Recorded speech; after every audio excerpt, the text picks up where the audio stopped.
We're in Bathgate in central Scotland. Well, as you can see from flying your drone up outside, it's extremely windy and wet, just the usual that we always get here. So Gavin came to me, he was quite unsure. He'd been getting a lot of misinformation, which is quite common in the heat pump industry. Everybody's saying one thing, there's different heat losses.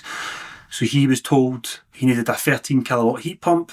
Then he sent me the drawings, and it was a brand new build, kind of a mixture of brand new and old. I was like, there's no way that is a 13 kilowatt heat pump. I was like, right, hold the bus, send me the drawings, let's go through it. And then that's when we got into the actual heat loss and seeing what you needed. This house is really, really efficient, right? It's up there with the best. And straight away I thought, right, okay, this is a showcase one here. I've got the opportunity to throw the kitchen sink at this and make it as best as I can. So I helped them design the underfloor heating. It was a different contractor that done it. We use them as well. They're brilliant guys. And I was like, right, design it. Here's the size of the pipes between each underfloor heating loop.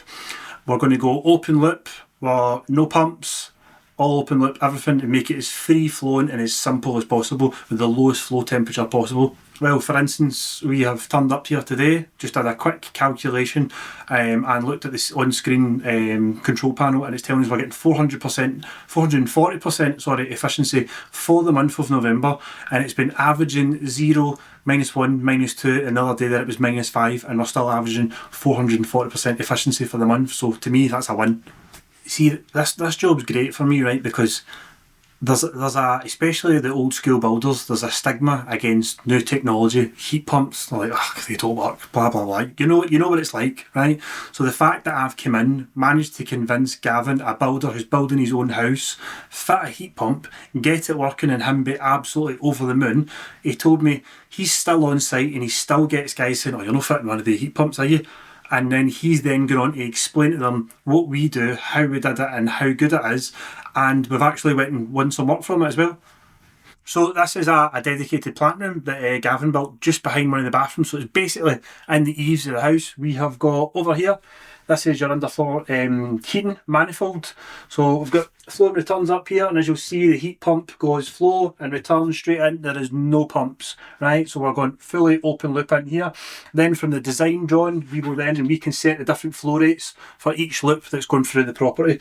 Got a volumizer here just to add an extra bit of volume into the property, because heat pumps love a volume of water and they need it to run more efficiently when they're doing their defrost cycles. They'll pull water back in, and then you've just got your expansion vessels, and just behind me here we've got a 250 litre Valiant Unistore tank, and that's providing the hot water in here as well. Yes, I am proud of this job, and I wasn't the only person that picked up on this job and thought that it was a great job. We just picked up an award for this, 2 awards actually, and the one for this job was Best New Build Renewables Renovation Project in Scotland and the Scottish Energy Efficiency Awards. So I've kind of used it as a bit of a showcase. I'm showing other customers, and it's actually led to even more work, and we're picking up more new build projects alongside our retrofit. So yeah, really, really proud of it.